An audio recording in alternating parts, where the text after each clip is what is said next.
Magandang araw po sa inyo, Sir Blair. Lalong-lalo na po sa mga giliw ninyong tagapakinig at tagapagsubaybay sa inyong YouTube channel. Ang kwentong aking ibabahagi ay nangyari taong 1989. May sarili po kaming punerarya at yun na rin po ang kinagisnang kong hanap buhay kasama ang aking ama. Ang tahimik naming pagtatrabaho ay ginambala ng isang misteryosong pangyayari na naganap sa baryo ng Mantagbak. Naging palaisipan kasi sa amin ni tatay ang dahilan ng pagkamatay ng mga dalagita na dinadala sa amin. Hanggang isang araw ay nagbago ang lahat. Nasusubok sa tibay ng aking loob. Kilalanin niyo na lamang po ako sa pangalang Seryo. At ito ang aking kwento. Anak, kanina pa kita hinahanap ah. Abay, aalis na tayo. Sige po tay, tatapusin ko lang po to. Tama na ang pag-iensayo mo sa punching bag na yan, anak. Abay, baka gabihin tayo sa daan eh. Dapat 2:00 ng hapon na ihatid na natin ang bangkay sa baryo. Mahirap na. Baka kung kailan dumilim saka pa tayo aalis. Sige po tay, sunod na po ako sa inyo. Tara na, itigil mo na yan. Opo, yan na po. 2 suntok sa tagiliran ng punching bag ang pinakawalan ko bago ko itinigil ang aking ginagawa. Ipinunas ko sa aking pawis ang face towel na nakasabit sa aking batok. Pagkatapos ay naghubad ako at nagpalit ng damit. Saka lumabas ng kubo at sumunod sa aking ama na nauna nang sumakay sa karo ng patay. Maghahatid kami ng bangkay sa baryo ng Magtagbak. Medyo malayo yon at libliban lugar, kaya ilang oras din ang magiging biyahe namin. Pagkasakay ko ng sasakyan ay sinimulan ng aking ama na buhayin ang makina nito. O ano, wala ka na bang nakalimutan? Wala na po tay. Binili na mo ba si Tatay Goryo? Nagagabihin tayo sa pag-uwi. Opo, kanina pa po. Mabuti naman kung ganun. Si Tatay Goryo, ang aming imbalsamador.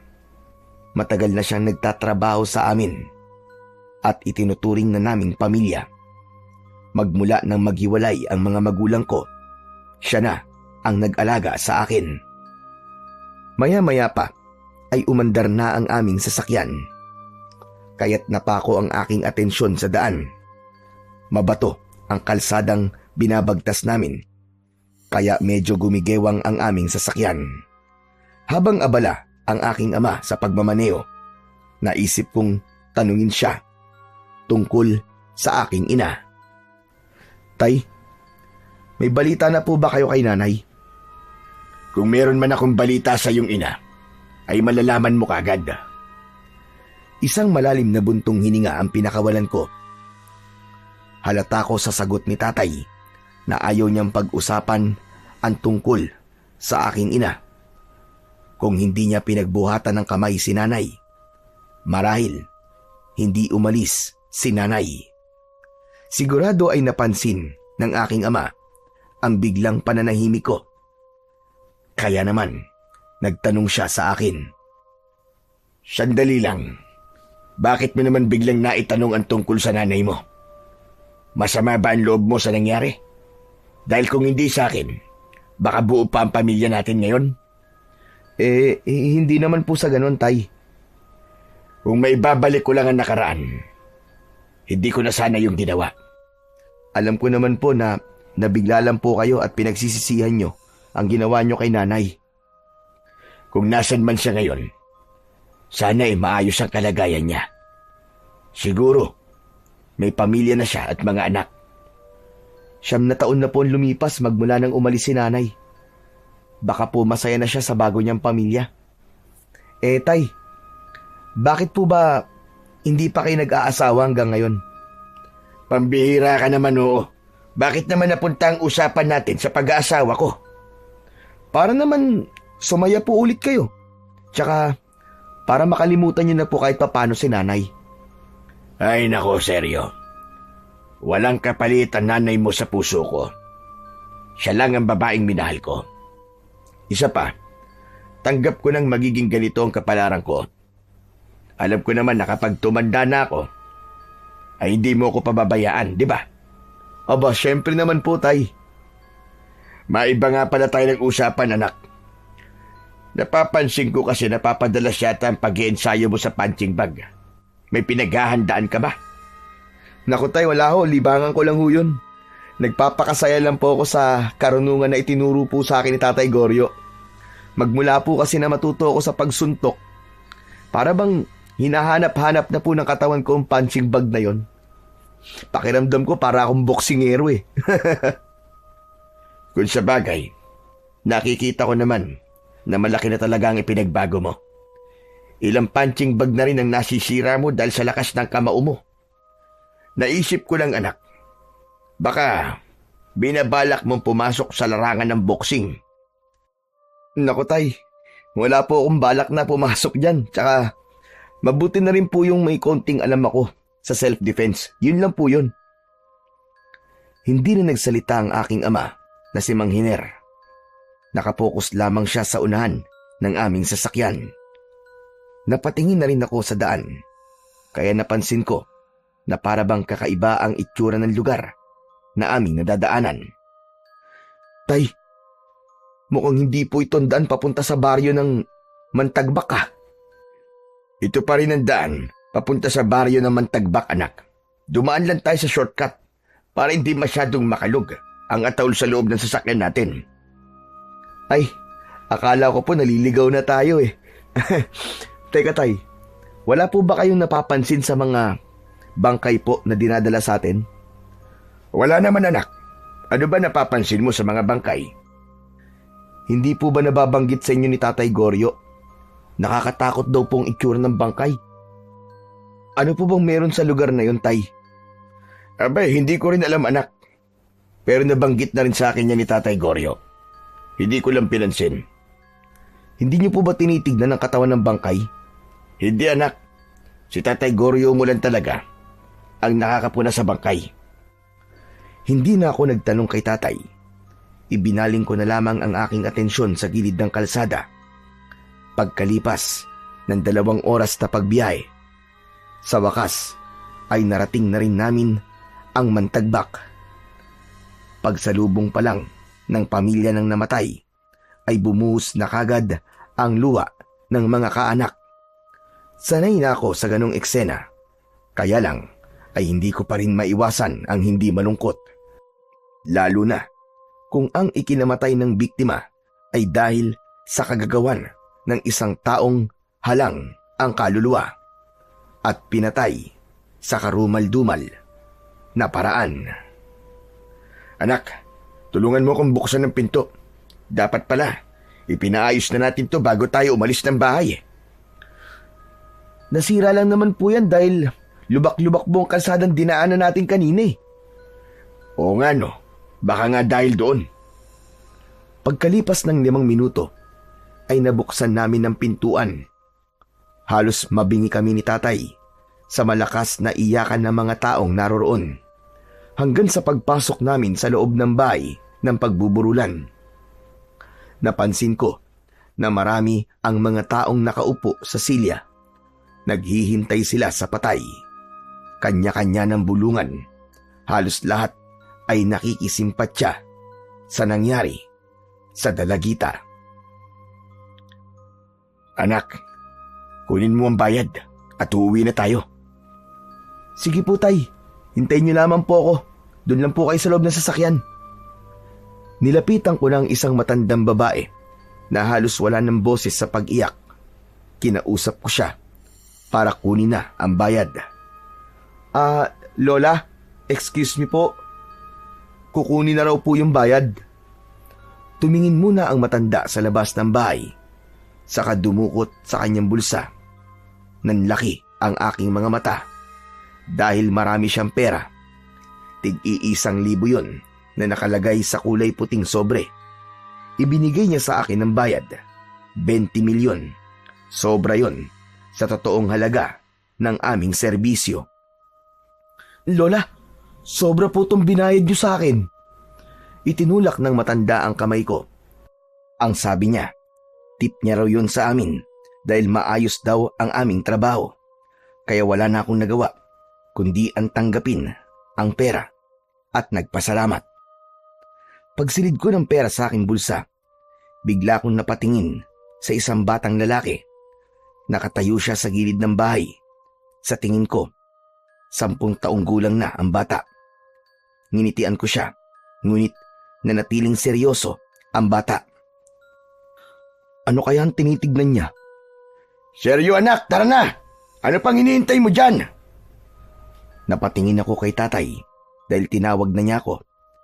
Nang tignan ko ulit ang bata, ay wala na ito sa kanyang kinatatayuan. Nagtataka naman na napalinga ako sa paligid, ngunit wala na ang bata. Hala, bakit biglang nawala yung bata? Nasaan kaya yun? Seryo ano ba? Pambira naman tong batang to. Kung kailan nagmamadali tayo saka naman nagpapakabagal. Bilisan mo na! Opo, nandiyan na po. Iiling-iling na lang ako na lumapit sa kinaroroonan ng sasakyan namin. Bago ako sumakay sa karo, ay sinulyapan ko ulit ang kinatatayuan ng bata kanina. Pero hindi ko na talaga siya nakita. Pagsakay ko, ay dismayadong nagsalita ang aking ama. Pambira ka naman, seryo. Ano pang tinitigdan mo sa gilid ng bahay ng matanda? Aba, gagabihin talaga tayo sa daan kung ganyan ka. Tay, may nakita po kasi akong bata kanina. Nakatingin lang po sa akin. Ewan ko po ba? Bigla akong kinabahan sa kanya. Ay siya, kalimutan mo ng tungkol sa bata. Mahirap kasi kung aabutan tayo ng dilim sa daan. Baka tumirik nung sasakyan natin, alam mo naman na walang mga bahay sa daraanan natin Opo, sige po. Umalis na po tayo. In-start na ni tatay ang sasakyan. Saka pinaandar, papalayo, sa bahay ng matanda. Kailan daw po natin babalikan yung nakaburol, tay?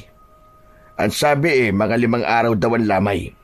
Hihintayin pa raw ang mga magulang ng dalagita na nasa ibang bansa. Bakit mo naman naitanong? Tay, malaking halaga po kasi ang ibinayad ng matanda sa atin Aba, maswerte pala tayo ngayong araw. Ibinabalik ko nga po kanina yung sobre. Ayaw naman po niyang tanggapin. Pero kaya pala siya maraming pamilya dahil nasa abroad ang pamilya ng namatay. Yun nga nakakalungkot sa parte ng isang magulang. Nagpapakahirap sila sa ibang bansa para sa kanilang anak. Pagkatapos, uuwi sila, bangkay ng kanilang anak. Di ba? Parang naramdaman ko ang bigat sa aking dibdib nang sabihin yun ni tatay.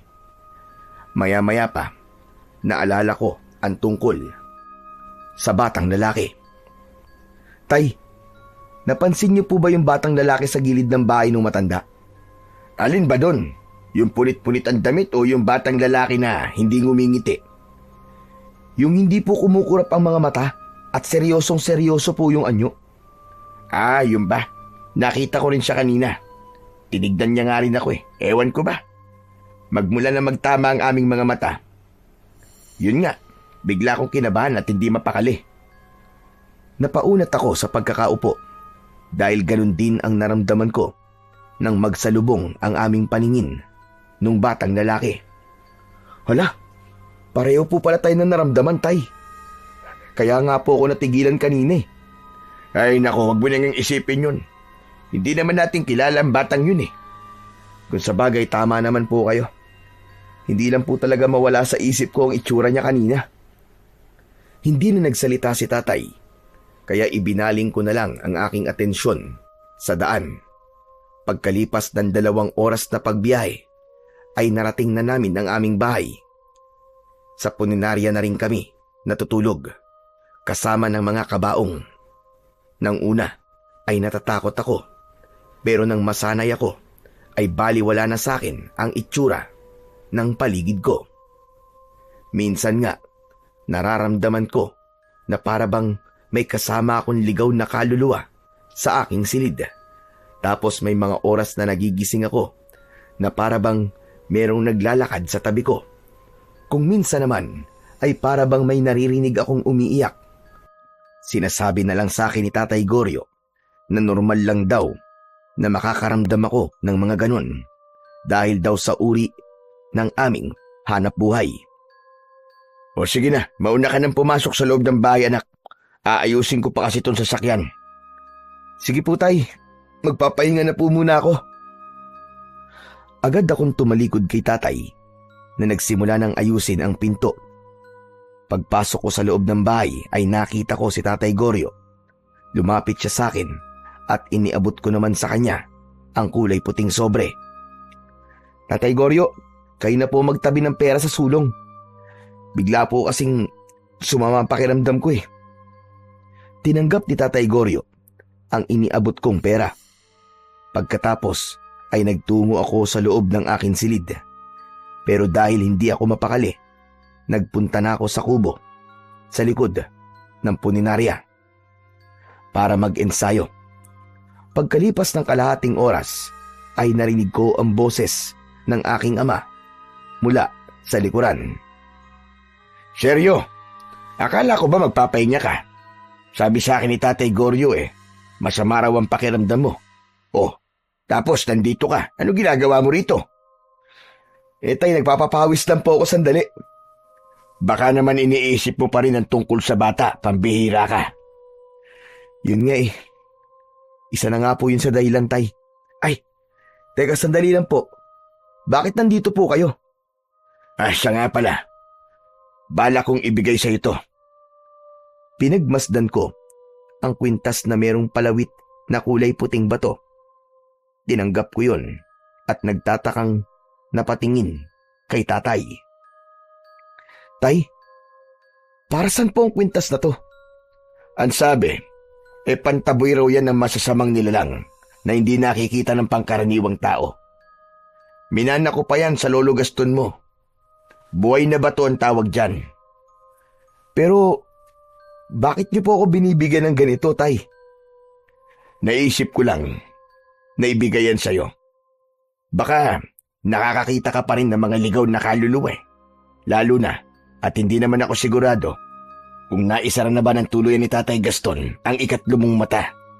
Kaya gamitin mo muna yan, anak. Kaya po ba ibinibigay niyo to sa akin dahil sa batang nakita ko kanina? Tama ka. Baka isa lamang siyang elemento na hindi matahimik ang kaluluwa.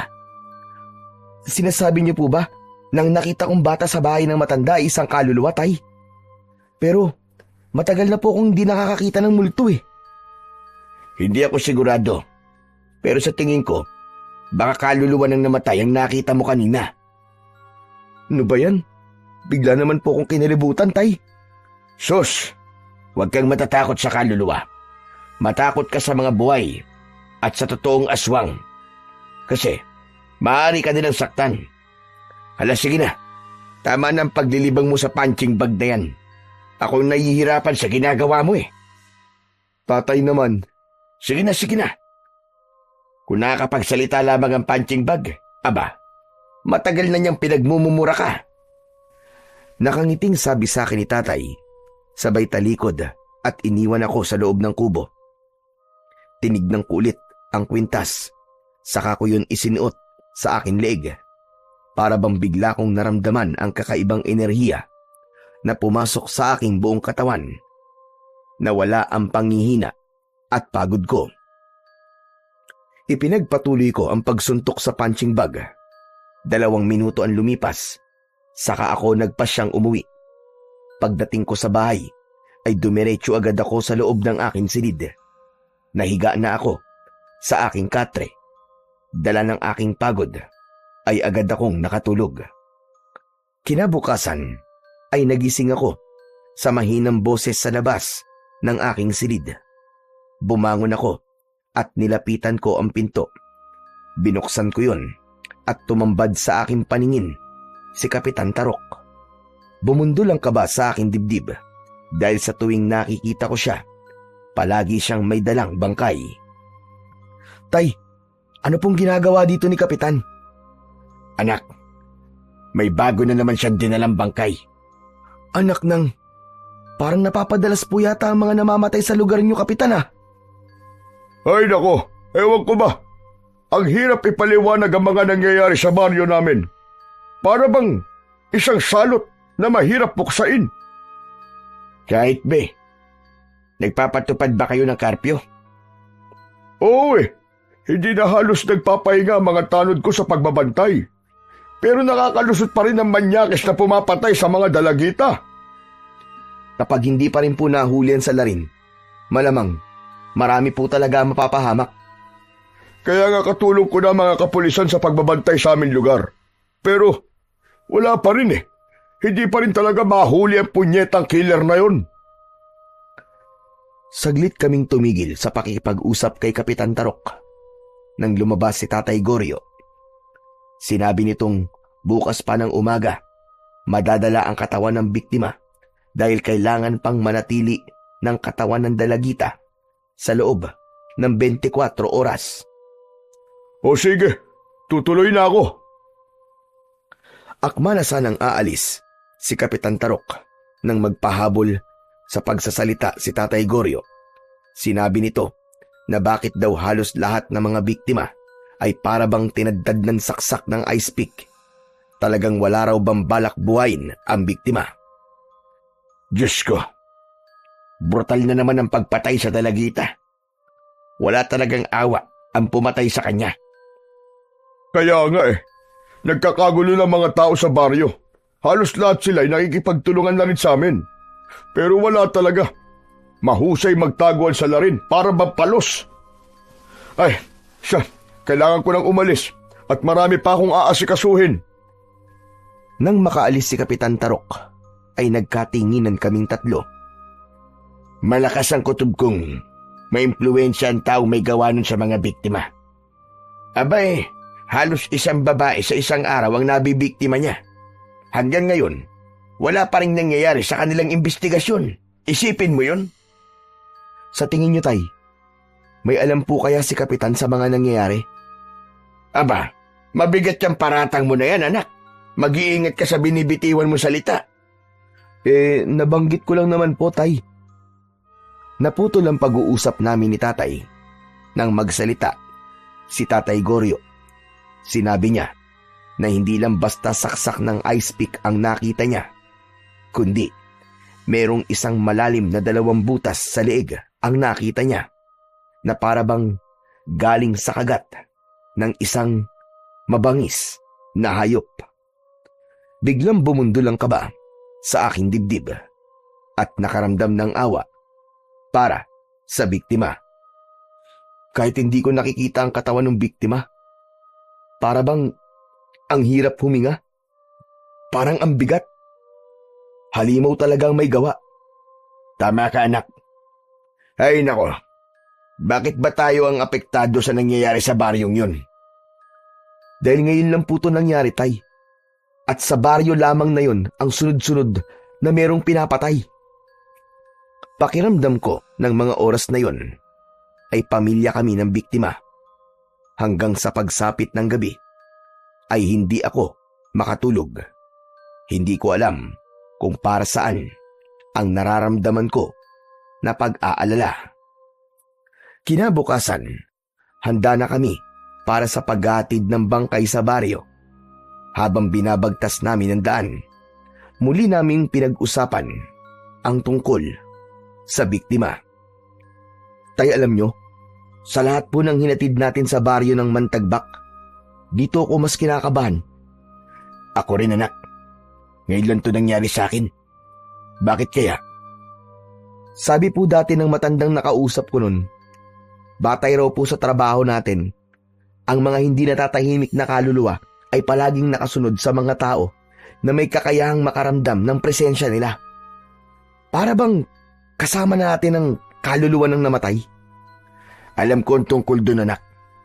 Marahil, umiiyak at sumisigaw siya ng hustisya sa mga nangyari sa kanya. Kinikilabutan ako. Wag na nga po natin pag-usapan ng tungkol sa mga kaluluwa, Tay. Nagsisipag tayuan po mga balahibo ko sa katawan eh. Ayan, tignan nyo. Pambihira ka naman, oo. Ikaw to nagsimula ng usapan eh. Muling pumagitna sa amin ni tatay ang katahimikan sa loob ng sasakyan. Pasimple ko naman na hinawakan ng palawit ng aking kwintas. Pagkalipas ng 2 oras na biyahe, ay narating namin ang barangay ni Kapitan Tarok. Sinamahan niya kami sa bahay ni Lolo Oscar. Tumambad sa aming paningin ang malaking bahay na gawa sa tabla. Sinaunang estilo yun, ngunit hindi maitatago ang marangyang pamumuhay ng matanda. Nakita namin na kaya pala hindi nakasama sa pagdala ng bangkay ang matanda dahil pilay ito. Humarap sa amin si Lolo Oscar. Namumugto ang kanyang mga mata. Awa agad ang naramdaman ko para sa kanya. Tatay Oscar, dala na po namin ang apo nyo. Sila ba ang nag-asikaso sa katawan ng apo ko? Abay, maraming salamat naman. At naihatid nyo ang bangkay ng apo ko. May garalgal ang boses ng matandang lalaki na sa tingin ko ay edad 60 taong gulang na. Diyos ko, hindi ko alam kung paano ko magsisimula ngayong wala na ang aking apo. Lakasan nyo lang po ang loob nyo, Tatay Oscar. Makakamit nyo rin po ang hustisya. Buhay ng apo ko na wala. Kaya dapat, buhay din ang magiging kapalit. Habang naririnig ko ang kanilang mga pinag-uusapan, ay abala naman ako sa pag-aayos ng kabaong ng apo ni Lolo Oscar. Pag-angat ko ng muka ay nagtama ang aming paningin ng batang lalaki. Napaunat ako sa pagkakaupo at nagpalinga-linga sa paligid. Kinabahan ako dahil inisip ko na baka kaluluwa na lang ang batang nakikita ko. Pero lumapit siya sa akin habang seryoso ang kanyang muka. Nyay! May multo! May multo! Malakas ang boses ko, kaya napako ang tingin nila sa gawi ko. Mas lumapit ang batang lalaki. Saka ko lang nakitang may hawak siyang plastik na plato. May candy yun at biskwit. Teka, hindi po ako multo. Totoong tao po ako. Matagal ko siyang pinagmasdan at sinundot ng aking daliri ang balat ng batang lalaki. Ang mga naroon naman na nakikipaglamay ay nagbubulungan at nagtatawanan. Nang matiyak ko na totoong tao nga ang nasa harapan ko, saka lang ako nakahinga ng maluwag. Anak naman ng putya, oh. Akala ko talaga multo kay. Sorry ha. Bakit naman kasi ganyan ang itsura mo? Ano po bang mali sa itsura ko? Wala. Sige na. Kalimutan mo na lang ang sinabi ko. Bata, pasensya ka na ha, kung pinagkamalang kitang multo.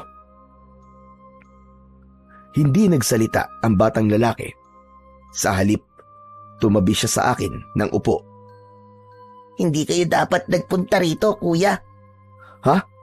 Ano sabi mo? Mahiwaga ang lugar na to. Nababalot ng lagim. Heto, dali. Kunin mo. Ibinigay ng batang lalaki sa akin ang isang liyabe na may talim na kagaya sa tari ng manok. Napakunot ang aking noo nang pagmasdan ko ang bagay na yon. Teka, ano to? Tsaka, para saan to? Basta, itago mo yan at ingatan mo, kuya. Pagbigay niya sa akin ng sandatang yon, ay mabilis siyang umalis. Iniwanan niya akong natitigilan. Hindi ko maintindihan kung bakit ibinigay niya yun sa akin. Bata, teka lang sandali. Huwag ka munang umalis. Ngunit mabilis nang nakalayo ang batang lalaki. Nagpalinga-linga naman ako sa paligid dahil iniisip ko na baka may nakakakilala sa batang lalaki at malaman ko kung ano ang pangalan niya. Pero abala ang lahat sa kanilang mga ginagawa. Para saan kaya ang sandatang to? Bigla kong nag-alala nang maalala ko ang sinabi niya kanina. Maya-maya pa ay lumapit sa akin si tatay. O anak, bakit sumigaw ka kanina? Ano ba nangyayari sa'yo? Tay, yung batang lalaki, nakita ko siya, nakausap ko. Akala ko kaluluwa siya kaya napasigaw ako eh. Pero totoong tao pala siya, Tay. Kasama ko siya kanina dito. Tapos, Tay, binalaan niya ako. Ano ka ba, hinaan mo nga ang boses mo? Baka mamaya may makarinig sa'yo. Tay, alam mo sabi niya, hindi daw dapat tayo nandito. Pambihira. Anong gagawin natin? Tayo lang naman ang naghahatid ng bangkay sa lahat ng baryo na malapit sa puninarya natin. Dapat nagtanong ka o bakit kayo nasabi? Hindi ko nga po siya nakausap ng matagal. Nagmamadali po siyang umalis eh.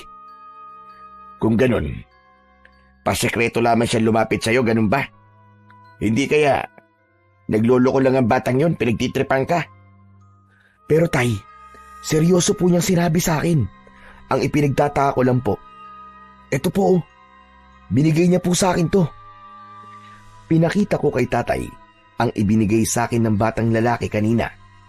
Pinagmasdan niya yon at napakunot ang noo at muling napatingin sa akin. Teka, isa itong liabe na gawa sa talim ng taray ng manok. Ginagamit ito sa pakikipaglaban sa mababangista nila lang ah. Nakakita na ako ng ganitong sandata nung buhay pa ang aking ama. Pero wala na yon dahil kasama niyang ibinaon sa hukay. Kung ganun, ibinigay niya po sa akin to para balaan ako tungkol sa mabangis na nilalang? Marahil ay ganun na nga ang ibig niyang sabihin. Inilinga namin ni Tatay ang aming paningin. Subalit wala kaming nakitang batang lalaki. Magsasalita pa sana ako tungkol sa kakaibang sandata nang mapansin namin si Kapitan Tarok. Papalapit siya sa aming kinaroroonan. O ano? Bakit ganyan ang mga itsura nyo? May problema ba? Nagkatinginan kami ni Tatay at napansin ko na kagad na isinilid niya ang liabe sa kanyang bulsa. Saka humarap ng nakangiti kay Kapitan Tarok. Wala Kapitan. May mahalaga lang kaming pinag-uusapan ng aking anak. Siya nga pala. Paalis na rin kami. Naku, tamang-tama pala ang lapit ko sa inyo. Oh, eto na ang bayad ni Lolo Oscar. Maraming salamat sa bayad. Sana ay makamit na ng matanda ang hustisyang nararapat para sa kanyang apo. Oo nga eh. Nakakalungkot lang isipin na nangyayari ang mga bagay na to sa ilalim ng aking panunungkulan. Huwag po kayo mag-alala, Kapitan. Nakikita naman po namin na ginagampanan niyo po ang tungkulin niyo bilang isang punong barangay. Hindi lang po talaga maiwasan na isa kayo sa mga sisisihin ng mga tao kapag may namamatay.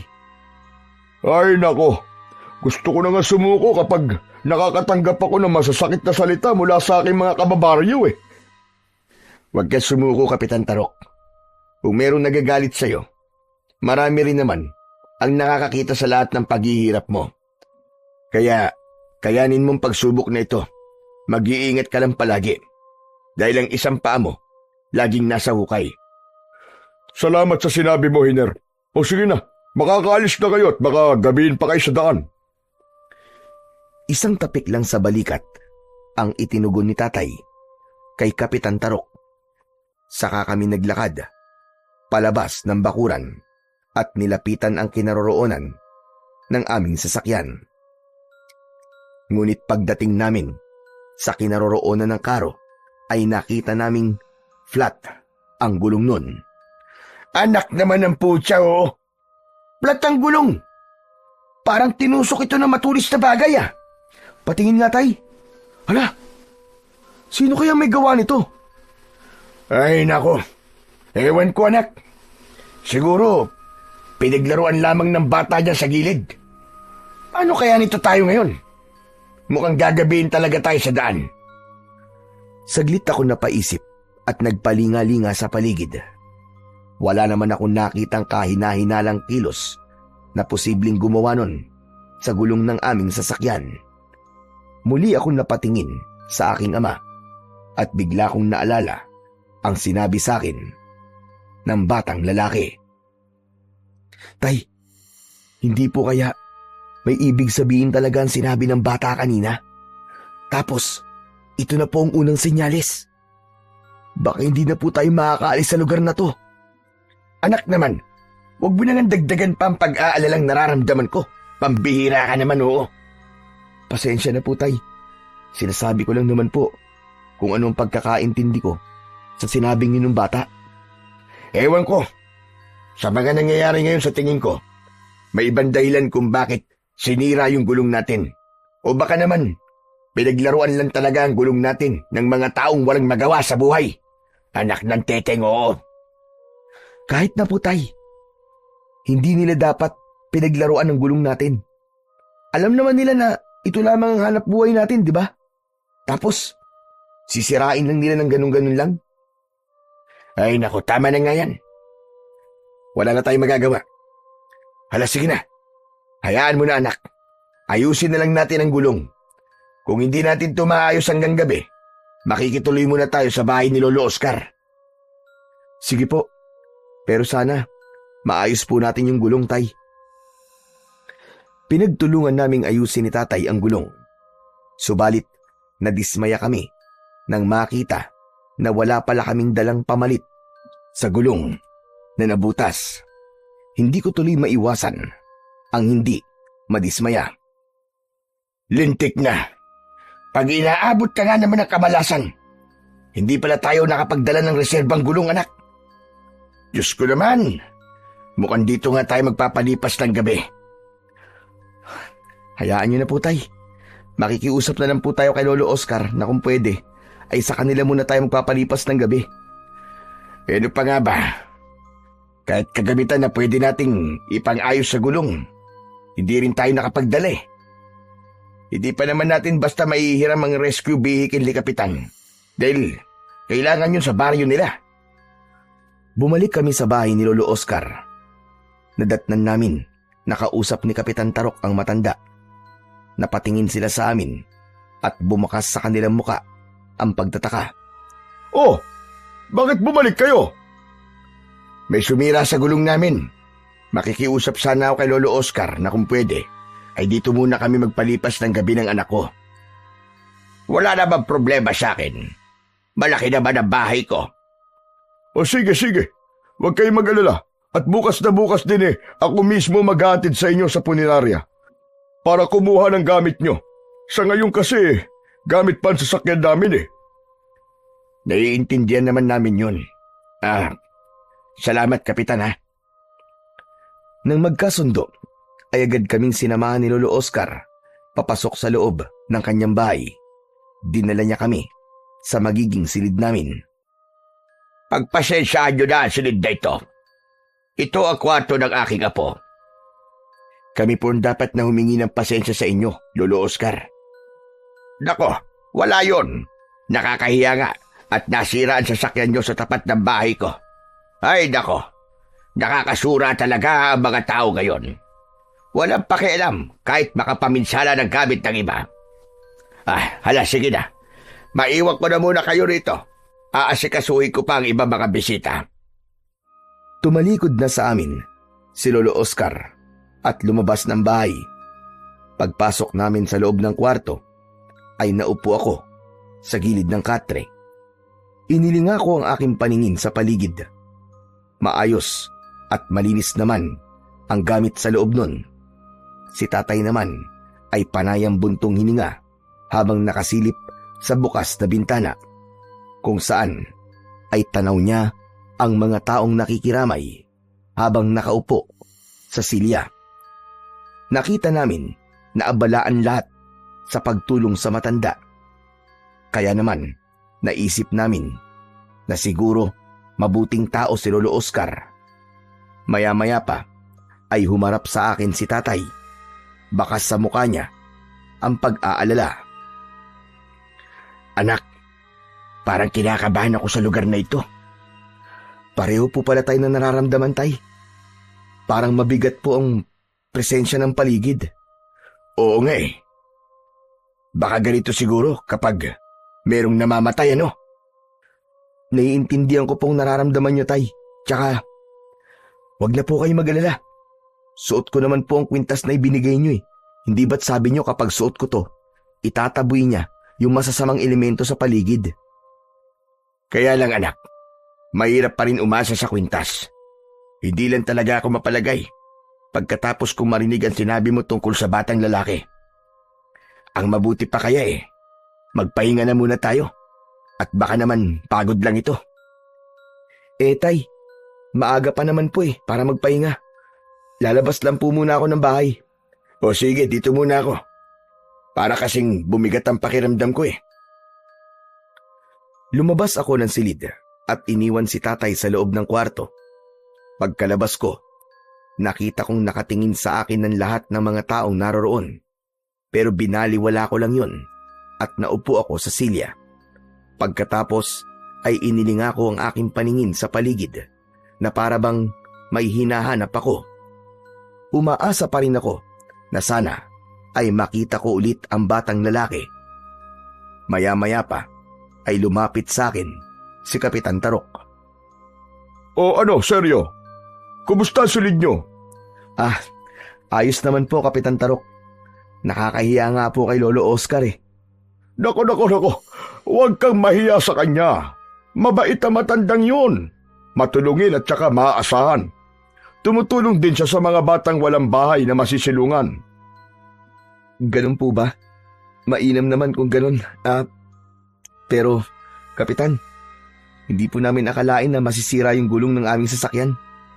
Huwag ka na mag-alala. Bukas na bukas din Maaga akong pupunta rito para ihatid kayo sa bahay nyo. Salamat po sa inyo, Kapitan Tarok. Naku, wala yun. O sige, tutuloy na ako ha. Sinisigurado ko lang kung ayos ang kalagayan nyo. Gusto ko sanang magtanong kay Kapitan Tarok kung may kilala ba siyang batang lalaki na madalas ay nakikita sa lamay. Pero pinigilan ko ang aking sarili. Pagsapit ng gabi, magkasama na kami ni tatay na nakahiga sa katre ng aming silid. Kaagad akong nakatulog dahil sa pagod. Ngunit naalimpungatan ako sa malakas na kalabog mula sa kabilang silid. Bumangon ako at sinulyapan ang aking ama na mahimbing na natutulog. May mga tao pa naman sa labas, kaya hindi ako natakot lumabas ng kwarto. Dahan-dahan ako naglakad, papunta sa pinagmumula ng ingay. Mabilis din ang kabog ng aking dibdib dahil pakiramdam ko ay merong hindi magandang nangyayari sa kabilang silid. Teka, sa silid ni Lolo Oscar nanggagaling ang ingay Napansin ko rin ang nakaawang na pinto sa silid. Sumilip ako roon at nakita ko ang 5 lalaki. Nakagapos ang kanilang mga kamay sa likod habang nakaluhod sa sahig. Nakita ko rin si Lolo Oscar. Hawak niya ang isang baril. Dala ng aking takot, napataklob ako ng palad sa aking bibig. Pero pinakinggan ko ang sinabi ni Lolo Oscar. Kung sino man sa inyo ang pumatay sa aking apo, magsabi na, dahil kung hindi, lahat kayo ay papatayin ko. Nakita ko na para bang nagmamakaawa ang mga lalaki sa pamamagitan ng pag-ungol. Subalit, hindi sila makapagsalita dahil may packaging tape ang kanilang bibig. Ang tanging naririnig ko lamang ay ang galit na boses ni Lolo Oscar. Ikinasa ng matanda ang kanyang baril. Saka itinutok yon sa ulo ng isang lalaking nanginginig na sa labis na takot. May silencer ang baril ng matanda, kaya hindi maririnig ang tunog ng baril kung sakaling iputok yon. Talaga bang hindi kayo aamin sa kasalanan ninyo? Pagkatapos na brutal ninyong patayin ang aking apo, pagmamakaawa kayo, wala kayong karapatang mabuhay. Ang dapat sa inyo ay mamatay. Kaya habang maaga pa, magsabi na kayo sa akin ng totoo. Habang pinagmamasdan ko ang nanginginig na kamay ni Lolo Oscar, ay ramdam na ramdam ko ang galit sa kanyang anyo. Habang ang 5 lalaki naman ay halos magmakaawa sa matanda. Pailing-iling sila umuungol. Subalit sa kabila ng mga pagdaing ng mga yon, mas lalong naging mabagsik ang anyo ni Lolo Oscar at nanlaki ang aking mga mata. Sa sunod niyang ginawa, Kung ganon, matitigas kayo ha. Mamamatay kayong lahat! isa-isang pinaputukan ni Lolo Oscar sa ulo ang mga lalaki. Hindi ako makapagsalita. Nanginginig ang aking mga tuhod. Hindi ko alam kung ano ang gagawin ko. Hindi ako makapaniwala na magagawa ni Lolo Oscar ang pumatay. Pagkatapos niyang patayin ang 5 lalaking nakagapos, umupo siya sa bangko. Umiiyak na parang habag na habag sa kanyang sarili. Maingat akong umalis sa lugar na yon. Nanginginig ang aking buong katawan habang naglalakad. Pagpasok ko sa loob ng aming silid, nadatnan ko na nakaupo ang aking ama sa gilid ng katre. Nagtataka dahil namumutla ang aking labi. O anak, saan ka ba galing? Ano nangyari sa'yo? Abay pagkagising ko, wala ka na sa tabi ko ah. Tay, umihilang po ako. Ganun ba? Akala ko kung saan ka na nang galing eh. Bakit ang tagal mo? Tsaka, bakit namumutla yung labi mo? Wala tay. Masama lang po kasi ang pakiramdam ko eh. Ganun ba? O sige, hintayin mo ako rito at kukunin ko lang ang gamot sa sasakyan. Tay, wag na po tay. Okay na ako. Ayos na po ang pakiramdam ko. Tay, wag po kayong lumabas. Dito lang po kayo. Seryo anak, ano ba nangyayari sa'yo ha? Nag-aalala ako sa kinikilos mo ha. Bakit ka ba nagkakaganyan? Nanginginig ang kamay mo. Wag niyo na po akong pansinin, tay.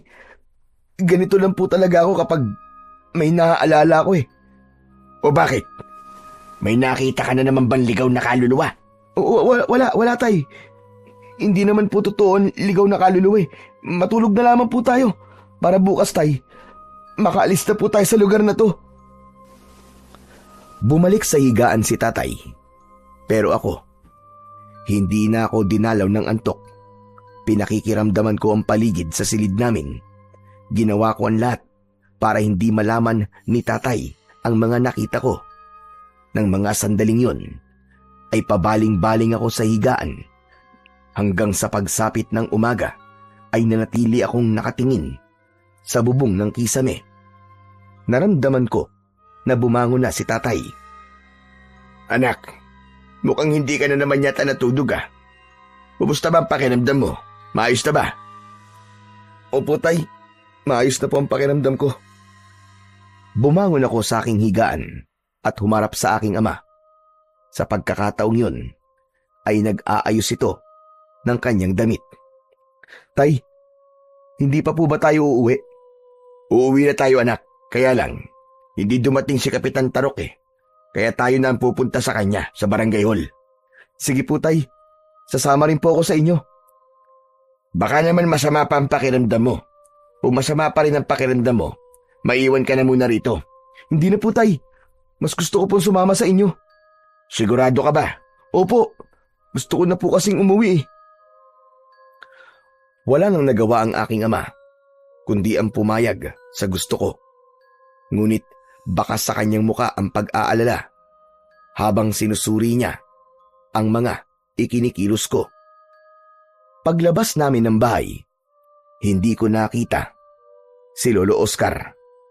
Tanging ang mga tao lamang sa lamay ang naroon. Naglakad kami papunta sa barangay hall. Pagkalipas ng 5 minutong paglalakad, narating namin ang barangay hall. Subalit nagulat kami sa aming nadatnan. Narinig namin na kinakausap ni Kapitan Tarok ang matandang babae na walang tigil sa pag-iyak, habang may isang dalaga naman ang nakahawak sa balikat ng ginang. Ano? Saan niyo natagpuan ang bangkay? Meron bang nakakita sa inyo kung sino ang nagdala sa gilid ng ilog? Umiling-iling ang babaeng umiiyak. Sinundan ko ng tingin ang tinitignan ng mga ito. Nanlaki ang aking mga mata. nang makita ang isang babaeng nakahiga sa sahig. Balot ng kumot ang katawan, ngunit nakalabas ang braso at muka ng biktima. Nagkatinginan kami ni tatay. Bumakas ang pag-aalala sa mukha niya. Tay, mukhang may bagong biktima. Diyos ko anak, tama ka. Tara, lapitan natin. Mabilis kaming lumapit sa kinaroroonan ng umpukan ng mga tao. Nagtataka naman na napasulyap sa amin si Kapitan Tarok at naalala ang pangako nito kagabi. Naku, pasensya na kayo mag-ama at hindi ko kayo kagad napuntahan. Meron na naman kasing panibagong biktima na tagpuan sa gilid ng ilog. Nag-aalala na ako dahil halos araw-araw na lamang ay may namamatay sa baryo namin. Huwag niyo po kaming alalahanin, Kapitan. Teka, meron na po bang mga pulis na nagpunta rito para mag-imbestiga? Wala pa nga kasi bago lang to. Sariwa pa nga mga sugat to. Sana nga po'y malaman na kung sino po ang pumatay sa kanya. Oo nga, sana matapos na ganitong pagpatay. Hindi na talaga maganda nangyayari, aba. Nakakatakot na. Pinagmasdan ko ang itsura ng bangkay. Dilat ang kanyang mga mata. Ang kanyang balat, butas-butas na parabang pinagsasasaksak ng disingkong pako. Bumundol ang kaba sa aking dibdib. May bago na namang biktima at ilang pa kayang mga lalaki o mga sospek ang papatayin ni Lolo Oscar para sa paghahanap niya ng katarungan. Napaisip ako, dahil kung pinatay ni Lolo Oscar ang 5 lalaki kagabi, sino naman kaya ang pumatay sa dalagitang nasa harapan namin? Paano kung nagkamali si Lolo Oscar sa paghatol sa 5 lalaki kagabi? O anak, hindi ka na nagsalita. Tsaka, pinagpapawisan ka. May masakit ba sa'yo? Masama pa rin ba ang pakiramdam mo? Hindi po, tay. Naawa lang po ako sa biktima. Huwag mo nalang tignan kung natatakot ka o mag-aalala ka ng ganyan. Hindi po ako natatakot, tay. Nagtataka lang po ako dahil halos araw-araw po na mayroong namamatay sa lugar na to. Tama ka. Isa pa nga yan sa ikinakabahala namin lahat dito. Ngayon lang ulit nangyari ang ganitong klaseng pagpatay. Bakit, Kapitan? Dati ba meron na rin nangyayaring ganito rito? Oo. 9 na taon nang nakalipas. Tapos ngayon na lang ulit na ulit. Nagroronda po ba kayo tuwing gabi, Kapitan? Oo naman. Gabi-gabi salitan kami sa pagroronda. Yun nga lang, para bang kabisado na sa larin ang aming mga galaw. Alam niya kung kailan at kung saan siya atake. Alam niya rin ang kilos na sunod niyang bibiktimahin.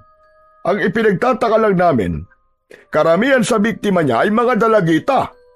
Kaya nga nagkaroon kami rito ng karpyo para sa mga edad na 17 taong gulang pababa. Sadya lang talaga na matitigas ang ulo ng mga batang yan. Kaya ayan, napapahamak sila.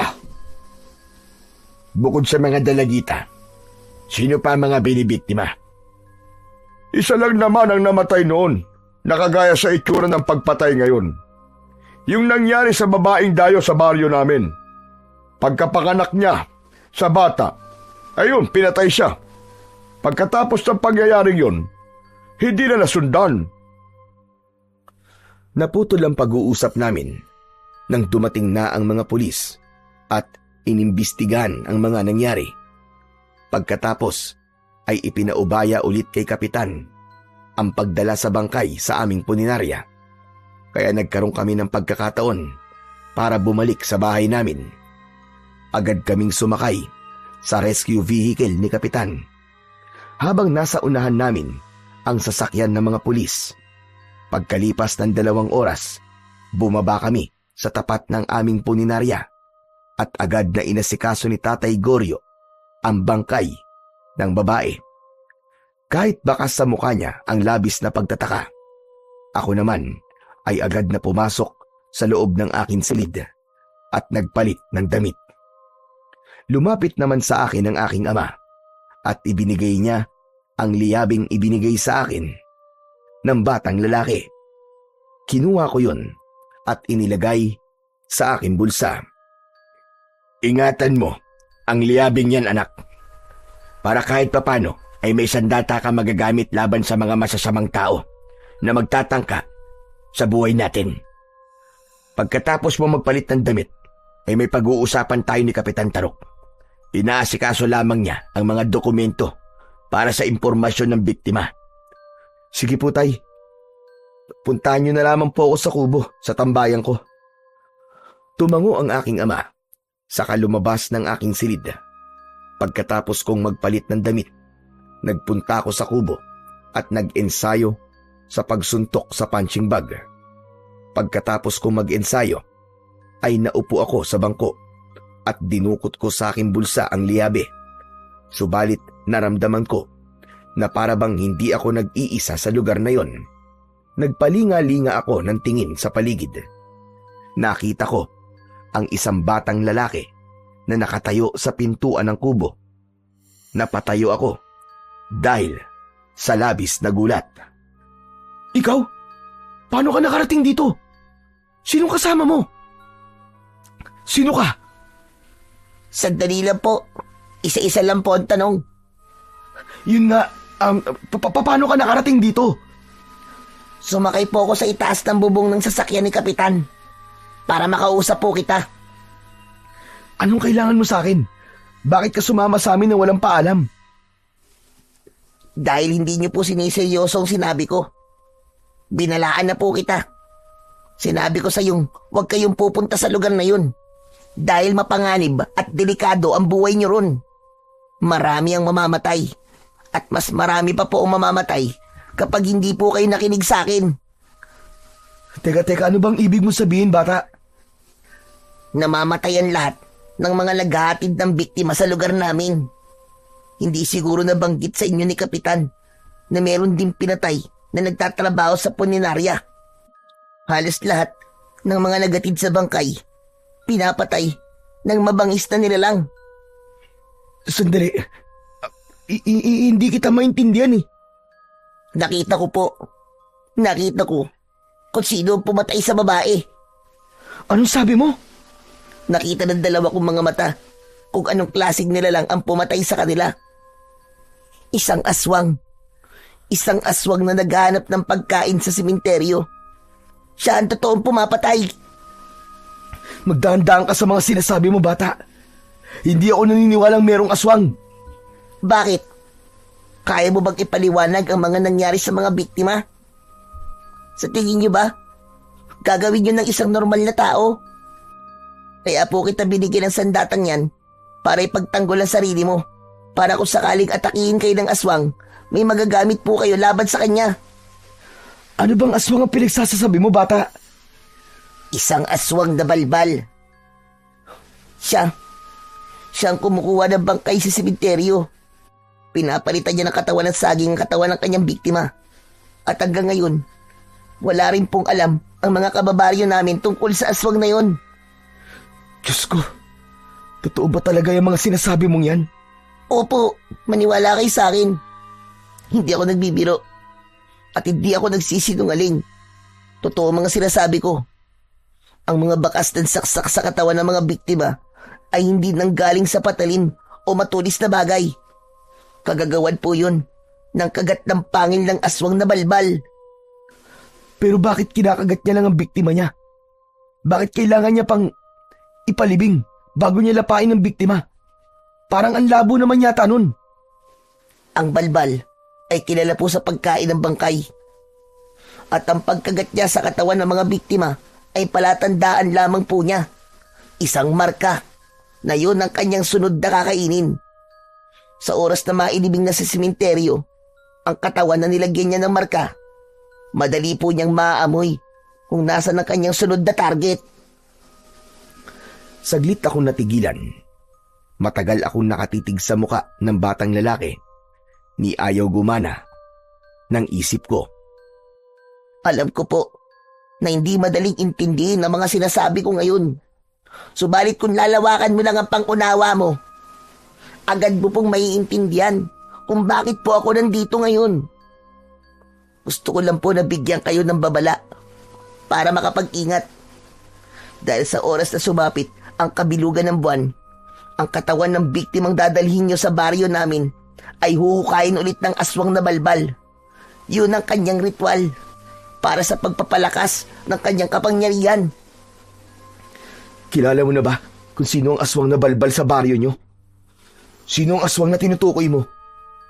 Sa ngayon po, hindi ko pa po alam kung sino siya eh. Subalit alam ko po kung saan niya dinadala ang katawan ng biktima.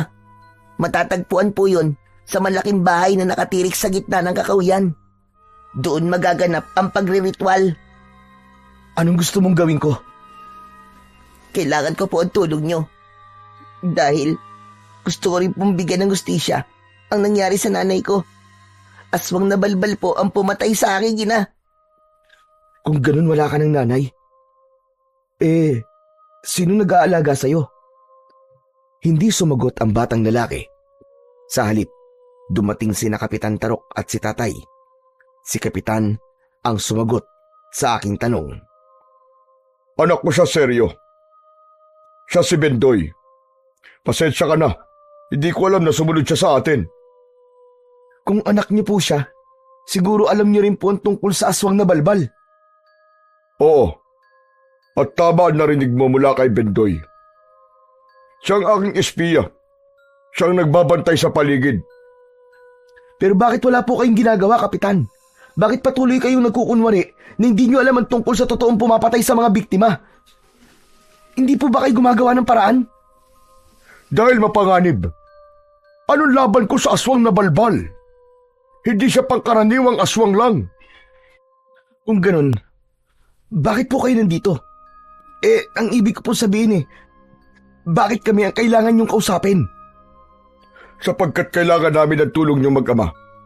Naniniwala ako na matutulungan niyo kami. Kahit narinig ko sa iyo ang tungkol sa bagay na yan, hindi ko pa rin maiwasan ang hindi mag-alala, Kapitan. Nagtataka rin kami kung bakit kami pa ng anak ko ang kailangan niyong hinga ng tulong. Dahil nasa panganib na rin ang buhay ninyo. Dahil kilala na kayo ng aswang at galit siya sa mga taong naghahatid ng bangkay sa baryo. Marahil, binabantayan na rin niya ang mga kilos ninyo. Marami na mga kagaya nyo ang pinatay sa baryo namin. Anak naman ng teteng, Kapitan, Alam niyo naman po pala na mapanganib para sa amin ang magatid ng bangkay sa baryo nyo. Bakit idinamay niyo po kami sa problema nyo? Pasensya na kayo. Ang mabuti pa ay pag-usapan na natin ang magiging plano tungkol sa bangkay na iahatid natin pabalik sa baryo. Tutal, nadamay na rin kami ng anak ko dyan. Ang mabuti pa ay pag-isipan natin ang sunod na akbang. Mahaba pa ang isang gabi. Magagawa pa natin ang maayos ang plano. Kailangan ko talaga ang tulong nyo. Kung ganun po, tutulong ako. Kahit masama ang loob ko. Dahil hindi kagad kayo nagsabi sa amin ng totoo. Patawarin nyo ako, seryo. Hiner, hindi ko sinasadya na madamay kayo. Hayaan mo na, seryo. Wala naman na tayong magagawa. Nariyan na yan Ang alam ko, nag-iimbestiga rin si Lolo Oscar sa nangyari sa kanyang apo. Minsan ko na siyang kinausap, ngunit tumanggi siya. Ang gusto niya, siya mismo ang papatay sa taong pumatay sa kanyang apo. Hindi ko naman masabi sa kanya na aswang ang pumatay sa kanyang apo. Bigla akong natigilan dahil hindi ko alam kung tama bang ipaalam sa kanila ang mga nakita ko sa bahay ni Lolo Oscar. Kung paano niya pinatay ang mga biyag ng gabing yon. Paano kapag nakabalik na tayo sa baryo? Anong gagawin natin? Magmamanman tayo sa sementeryo. Gawin lang natin ang lahat para hindi mahalata ang plano natin. Dahil baka nakakasalamuhan na natin ang aswang hindi pa natin alam. Ako naman po ang magiging gabay nyo habang nasa baryo kayo. Mapanganib ang gagawin natin, kaya kailangan na matinding pag-iingat. Lalo pa ngayon na mas lalo na nag-iingat ang aswang. Agad kaming natapos sa pagpaplano, kaya nagkaroon ako ng pagkakataon para ipaalam sa kanila ang mga nakita ko sa bahay ni Lolo Oscar. Kapitan Tarok, Hindi ko po alam kung paano ko po sasabihin sa inyo ang mga nakita ko. Ano yun, seryo? Ano ho kasi? Nakita ko po na may pinatay si Lolo Oscar sa loob ng kanilang bahay. 5 lalaki po ang nakita ko nang sabi ay pinaghihinalaan niyang pumatay sa kanyang apo. Ano ka mo? Totoo ba ang sinasabi mong yan, seryo? Opo, Kapitan. Ginawa niya po yan sa loob mismo ng kanyang silid. Tay, parang alam ko rin po ang tungkol sa sinasabi ni Kuya Seryo. Marahil, naghihiganti po si Lolo Oscar sa nangyari sa kanyang apo. Tama ka, Bentoy. Naghihiganti nga siya sa pagkamatay ng kanyang apo. Ang hindi niya alam, nagkamali siya ng hinusgan dahil hindi niya napatay ang totoong pumatay sa kanyang apo. Ang ibig sabihin lang nun, kumilo siya ng palihim, pero nagkamali siya ng pinatay. Diyos ko, kailangan niya managot sa buhay na kinuha niya. Pero tay, mas kailangan po natin patayin ng aswang na balbal. Mas mapanganib siya. Saka na lamang po natin harapin si Lolo Oscar. Saglit na natigilan si Kapitan Tarok sa sinabing yun ni Bindoy. Nagkatinginan naman kami ng aking ama na nag-aalala rin sa mga nangyayari. Ang mabuti pa, kakausapin ko si Tatay Goryo para sa naiisip kong plano. Magpahinga na muna kayo at dito na rin kayo magpalipas ng gabi. Tay, sasamahan ko po sila sa magiging silid nila pansamantala. Sige anak, bahala ka na sa kanila. Pagkatapos magkasundo sa naisip naming plano, ay dinala ko sila sa magiging silid nila. Subalit pagsapit namin sa sala, ay napansin ko si Bindoy. Natigilan siya habang nakatingin sa larawan ng aking ina. Hindi siya nagsasalita. Nanginginig ang kanyang tuhod. Ang kanyang mga mata ay namula at namutla ang kanyang labi. Kaya naman, nilapitan ko siya. Bindoy, ayos ka lang ba? Ano ba nangyayari sa'yo? Kuya Seryo, sino po ang babaeng nasa larawan? Tumingin ako sa larawan ng aking ina. Nakasabit yun sa dingding. Siya ba? Siyang nanay ko. Pero iniwan niya ako. Iniwan niya kami ni tatay. 9 na taon nang lumipas magmula na maghiwalay sila ni tatay. Teka, bakit mo ba naitanong yan? Naramdaman ko na lumapit rin si Kapitan Tarok sa aming kinaroroonan. Oh, ano ba nangyayari sa inyong dalawa? Bakit ganyan ang reaksyon ng mga mukha ninyo? Nagtanong po kasi sa akin si Bindoy kung sino po ang babaeng nasa larawan. Siya po kasi ang nanay ko. Sinundan ni Kapitan Tarok ang tingin na itinuturo ko. Ngunit maging ito ay natigilan din nang makita ang larawan ng aking ina. Yan ba ang larawan ng nanay mo? Seryo? Asawa ba siya ni Hiner? Opo. Bakit po? Ano po bang mali sa larawan ng aking ina? Nagkatinginan sina Kapitan Tarok at Bindoy. At sa pagkakataong yun, bumundol na ang kaba sa aking dibdib. Hindi ko na iintindihin kung bakit ganun ang ikinikilos nila. Maya-maya pa, umiyak si Bindoy habang nakatingin sa akin. Kuya? Kuya Seryo? Kung ganun, kayo po ang unang pamilya ni nanay. Ikaw po ang panganay niyang anak. Hindi ako nakasagot. Nanginig ang katawan ko. Namutla ang labi ko. Nagulat ako sa sinabing yun ni Bindoy. Nagpalipat-lipat ang aking tingin sa dalawa. Kaya si Kapitan Tarok na ang unang bumasag sa katahimikan. Tama sinabi ni Bindoy, seryo. Si Bindoy ay anak ni Merlin. Naging biktima ng aswang na balbal ang nanay ni Bindoy. Kung ganon, kayo po naging asawa ni nanay. Kayo pong ipinalit niya kay tatay. Nagkakamali ka, seryo. Sapagkat hindi ko anak si Bindoy. Si Bindoy ay inalagaan ko lamang nang mamatay si Merlin. Anak siya ni Hiner. Kapatid mo siya, seryo. Teka, Kapitan Tarok. Paano po nangyari yun? Ipaliwanag niyo po kung paano kung naging kapatid si Bendoy.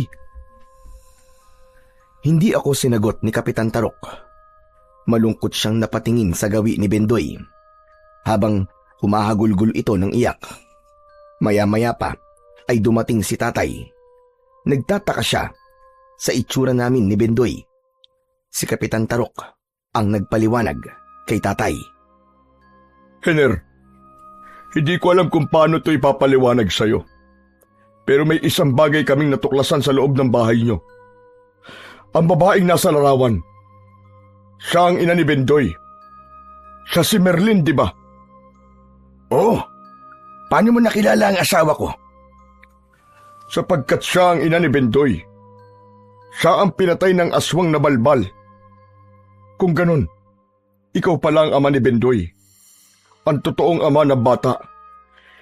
Sandali. Hindi ko alam ang sinasabi mo, Kapitan Tarok. Nagkakamali ka.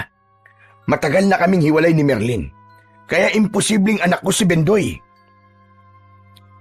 Nagdadalang tao si Merlin nang dumating siya sa baryo namin.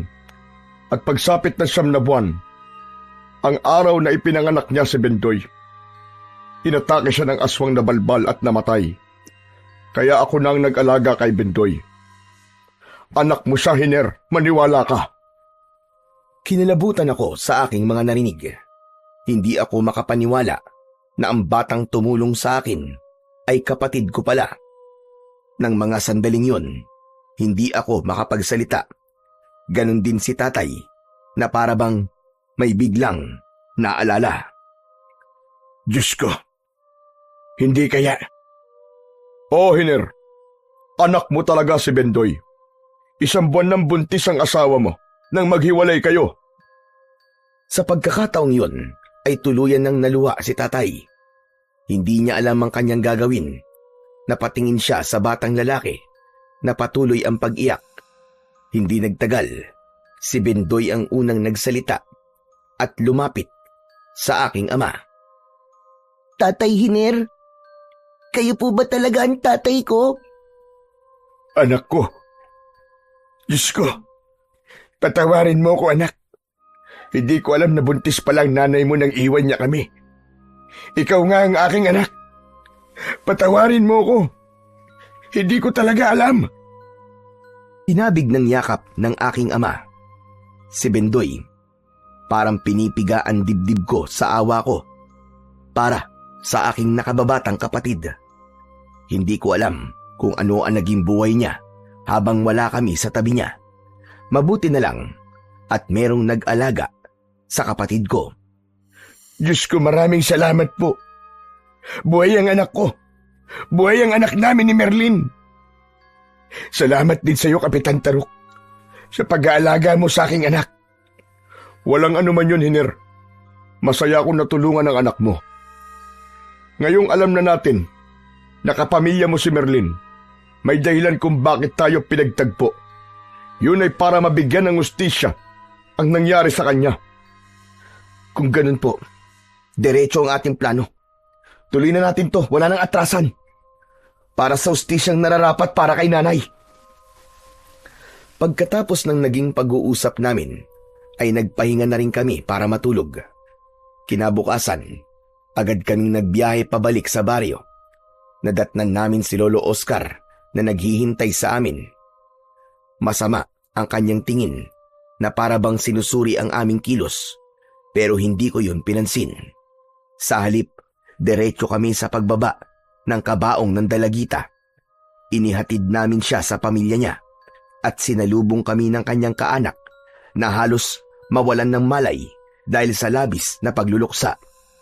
Maya-maya pa ay lumapit sa amin si Lolo Oscar. Hindi ko alam na nakauwi na pala kayo sa bahay niyo, Hiner. Opo, Lolo Oscar. Hindi na po kami nakapagpaalam sa inyo dahil sa nangyari ho sa biktima.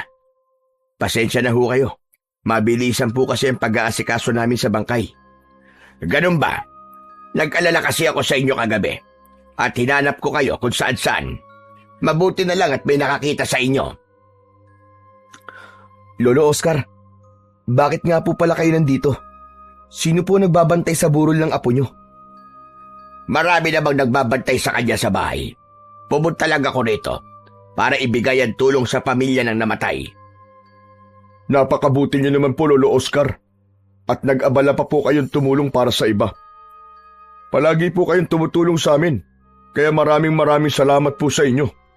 Nako, wala yon. Sino pa ba magtutulungan kundi tayo-tayo lang rin na magkababaryo? Siya nga pala, ililibing na namin ang apo ko mamayang 2:00 ng hapon. Hindi raw makakauwi ang kanyang mga magulang dahil sa personal na dahilan. Nako, nakakalungkot naman po pala. Hindi nila masisilayan ang kanilang anak kahit sa huling pagkakataon. Lihim kaming nagkatinginan ni tatay. Parang walang nangyari kung makipag-usap sa amin si Lolo Oscar. Para bang hindi siya apektado na meron siyang pinatay na mga tao. Ilang araw din kaming namalagi sa baryong yon para sa aming plano. Hanggang sa mailibing ang dalagitang huli naming inihatid sa baryo. Lihim kaming nagmatsyag sa sementeryo. Kasama sina Bendoy, Kapitan Tarok at si tatay. Nasa likod kami ng malaking puno habang naghihintay sa pagdating ng aswang na balbal. Pagsapit ng gabi, isang nakakakilabot na eksena ang aming nasaksiyan sa loob ng sementeryo. 5 aswang na balbal ang biglang dumating doon. Payat ang kanilang mga katawan. Mahaba ang kanilang mga kuko at ang dila nila ay nakatagdag sa nakakatakot nilang anyo. Pinagtulungan nilang hukayin ng lupa na pinaglibingan sa dalagita at isinunod nila ang libingan ng apo ni Lolo Oscar. Diyos ko, mahabagin langit! Hindi ako makapaniwalang ganyan pala ang itsura ng aswang na balbal. Tatay, Kapitan, nang makita ko po ang mga aswang na yan, takot na takot din po ako noon. Ang husay ng ginawa mo, Bendoy. Nagawa mong labanan ng takot mo. Opo, kuya. Nilabanan ko po talaga ang takot ko para bigyan po ng katarungan ang nangyari kay nanay. Teka lang, huwag na muna kayo magsalita. Alamin natin kung anong ginagawa nila sa katawan ng mga biktima. Pagkatapos nilang kunin ang katawan ng bangkay, binuhat nila ang katawan at dinala sa gubat. Sinundan namin sila at tumambad sa aming paningin ang malaking bahay na nakatayo sa gitna ng kakauyan. Kung ganun, diyan pala nila dinadala ang mga bangkay para kainin. Opo, at dyan din po nila isinasagawa ang ritual. Nang umalis po ang aswang na balbal, pinasok ko po ang loob ng bahay na yan. Natuklasan ko po na meron pa pong silid sa ilalim ng lupa. Basement ang tawag doon, anak. Teka lang, ginawa mo ba talaga yun? Pambihira, hindi ka ba natatakot na kung nahuli ka ng aswang? Ay baka, hindi na tayo nagkita ngayon, anak. Huwag mo nang uulitin ng ganun, ha? Tatay, hindi ko naman po kasi alam na may pamilya pa pala ako maliban kay tatay, Kapitan. Pero ang mahalaga po, ligtas naman po ako, di ba? Ay, siya nga po pala. Diyan ko rin po nakuha yung liabe na ibinigay ko po kay Kuya Sergio. Kung ganun, pag-aari ng aswang ang liabe. Tay, pasukin na po natin ang loob ng bahay. Panahon na po para pigilan sila sa pag-asik nila ng lagim. Pagkakataon na po natin para patayin silang lahat. Para mabigyan na po natin ng hustisya ang lahat ng pinatay nila. Handa na rin akong pumasok sa loob. Siguraduhin na lamang natin na walang makakapansin sa atin dahil nasa loob na ng bayan lahat ng mga aswang na balbal. Saglit kaming nagpalinga-linga sa paligid at pinagmasdan kung meron bang nagbabantay na aswang. Malinis, walang bantay. Kaya tara na, Bendoy anak. Huwag kang hihiwalay sa tabi namin ng kuya mo, ha? Opo, tay. Maingat kaming naglakad, papalapit sa kinaroroonan ng bahay. Pagsapit namin sa loob ng bahay, nakita namin na may nakasinding sulo. Habang naririnig namin ang malakas na pag-angil mula sa mga aswang na balbal. Napansin ko na merong hagdan. Pababa yun, sa ilalim ng lupa. Yun ang basement na tinutukoy ng kapatid kong si Bendoy kanina. Tay, tignan nyo! Dito ho! May hagdan po rito! Sa pagkakataong yun, ay binunot ko na ang liyabe sa bulsa ko. Ganon din ang kutsilyo ni tatay. Si Kapitan Tarok naman ay batuta ang kanyang dinala, habang ang kapatid kong si Bendoy ay latigo ang kanyang hawak. Natitiyak ko pong dito po nila dinala ang katawan ng mga bangkay. Naunang bumaba ng hagdan, si Kapitan Tarok. Sinundan namin siya habang alerto kami sa paligid. Pagpasok namin sa loob, bumungad sa aming paningin ang 4 na kulungan na gawa sa bakal. Nagkatinginan kaming 4. Hindi kami makapaniwala sa itsura ng loob ng silid. Sa gitna noon ay merong mahabang lamesa. Nakapatong ang katawan ng 2 dalagita. Bigla akong kinabahan dahil kakaiba ang katahimikan sa loob ng basement. Nagulat na lang kami nang may biglang nagsalita sa aming likuran. Kasunod ng pagkalat ng mabahong amoy na parabang nabubulok na laman ng hayop. Sinasabi ko na nga ba't may plano kayo? Alam ko na nasundan niyo ko. Malas nyo lang dahil sinadya kong magpahabol sa inyo rito para maikulong ko kayo sa ilalim ng aking bahay. Ngayong natuklasan nyo na ang lihim ko, hindi ako makakapayag na makatakas pa kayo. Nahulog tayo sa patibong. Alam niya, ang tungkol sa plano natin. Malakas na tumawa ang aswang na balbal kasama ang kanyang mga alagad. Napaatras kami ng hakbang habang hindi inaalis ang paningin sa nilalang. Sino ka? Magpakilala ka! Huwag ka magtago sa inyo ng pagiging aswang mo, hayop ka! Hindi na mahalaga na makilala niyo kung sino ako.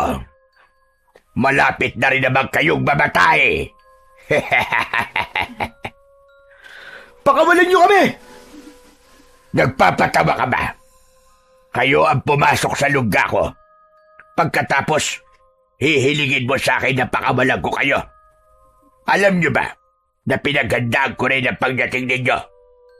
Sa katunayan, gumawa ako ng 4 na kulungan para sa inyo. Nagkakamali ka! Ikaw ang makukulong dito! At hindi kami! Tignan na lang natin kung sino ang magbawagi. Hindi ako makakapayag na makaalis pa kayo sa pamamahay ko ng buhay.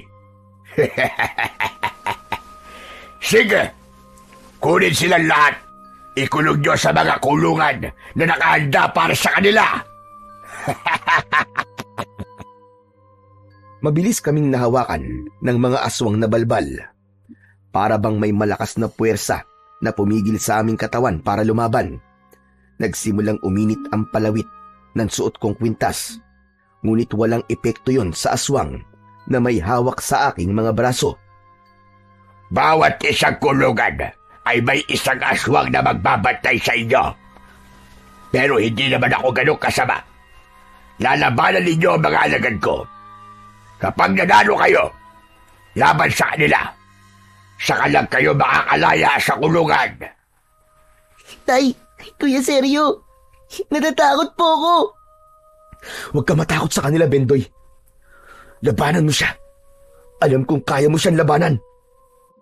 Bendoy anak, gamitin mo sa kanya ang lahat ng mga natutunan mo sa akin. Huwag nyo na subukan lumaban. Ang mga tauhan ko, sinanay ko rin sila sa pakikipaglaban. Sige na, gawin nyo na ang ipinag-uutos ko sa inyo. At kapag kayo naman ng wagi, hahayaan ko kayong patayin ang mga taong yan. Kainin nyo sila hanggang kaya nyo. Hindi agad ako nakapagsalita ng mga sandaling yun. Dinala nila kami sa kulungan na naghihintay para sa amin. Pagharap ko sa pinuno ng mga aswang na balbal, nagbago ang anyo nito.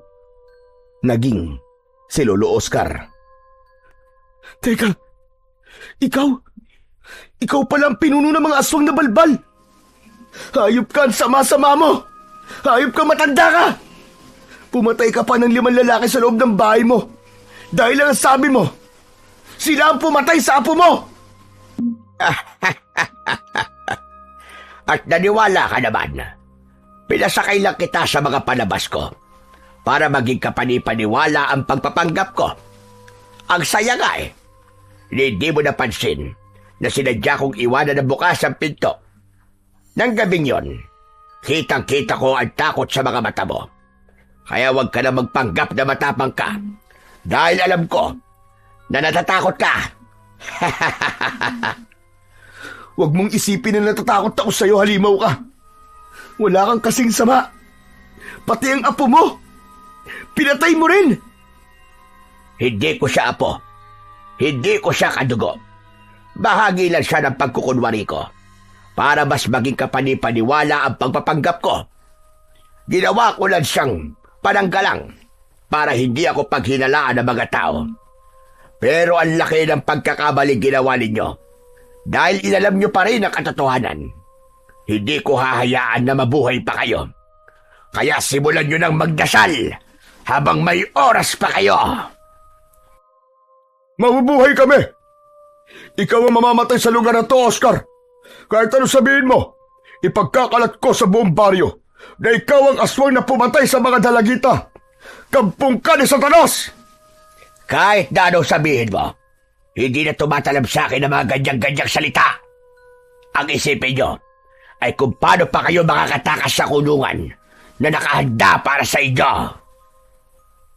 Ngumisi ang pinuno ng mga aswang at pagkatapos ay tuluyan na kaming ipinasok sa loob ng kulungan. 2 aswang na balbal ang katapat ko. Samantalang sina Tatay, Kapitan Tarok at Bendoy naman ay tig-iisa lang ng mga aswang na makakalaban. Bumundol lang kaba sa aking dibdib dahil sa labis na pag-aalala para sa kanila. Tay, Bendoy, Kapitan, mag-iingat kayo. Huwag mo akong alalahanin, anak. Kaya kong ipagtanggol ang sarili ko. Muli kong tinignan si Lolo Oscar. Nakatayo siya sa gitna ng labas ng aming kulungan. Sa tapat mismo ng 2 bangkay na nakahiga sa ibabaw ng lamesa. Sige, mga alagad. Gawin nyo na ang ipinag-uutos ko. Ipatikim nyo sa kanila ang bunga ng kapangasang ginawa nila sa bahay ko. Gawin nyo na! Malakas na tumawa si Lolo Oscar at sa pagkakataong yun ay ipinakita niya sa amin kung paano niyang nilapa ang katawan ng mga bangkay. Halos masuka ako sa ginawa niyang yun nang punitin niya ang tiyan ng isang babae. Sumubsob siya sa tiyan ng biktima. Isinunod niya ang katawan ng kanyang apo. Winakwak niya ang dibdib nito at kinain. Walang kaalam-alam ang pinuno ng mga aswang na isa sa mga bangkay na kinain niya ay nilagyan namin ng lason. Halimaw ka! Isa kang kampo ng kadiliman! Mamamatay ka rin! At masaol pa sa mga biktima at sasapitin mo! Brutal ka rin na mamamatay! Tandaan mo yan! Tumigil sa paglantak ng katawan ng bangkay si Lolo Oscar. Nagkulay pula ang kanyang mga mata at sa isang iglap ay muli itong bumalik sa pagiging aswang na balbal. Halos magwala ako sa loob ng kulungan, ngunit bigla kong naramdaman ang pagtama ng kalmot sa aking likod. Gumanti ako ng saksak sa aswang, gamit ang liyabe na may tari. Pero hindi yun ininda ng aswang. Sa halip, nakangisi silang nakatayo sa harapan ko na para bang naghihintay ng utos ni Lolo Oscar. Habang si Tatay sa kabilang kulungan ay naririnig kong nakikipaglaban na rin sa aswang. Ito na magiging katapusan mo! Hayop ka! Umatake ulit ako sa dalawang aswang, subalit naiiwasan nila ang pag-atake ko. Gumanti sila sa akin ng suntok, kaya ilang beses akong bumagsak sa sahig. Nakangisi silang humahakbang papalapit sa akin at hindi ko nagawang maiwasan ang pangalawa nilang pag-atake.